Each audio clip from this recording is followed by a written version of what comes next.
வணக்கம் மக்களே. நம்ம வீடியோ பார்த்துட்டு ஒரு கஸ்டமர் நம்மளை கால் பண்ணி, ப்ரோ எனக்கு ஃபுல் கிளீனிங் பண்ணணும் ப்ரோ, நம்ம காரை ரொம்ப நாள் ஆச்சு செட்டிலே நின்றுச்சு ப்ரோ அப்படின்னு சொன்னாப்புல.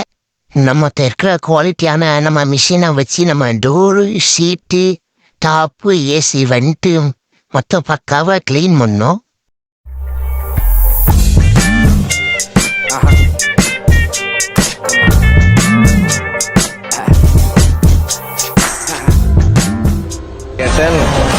Yang buta gini ya, saya tepuk.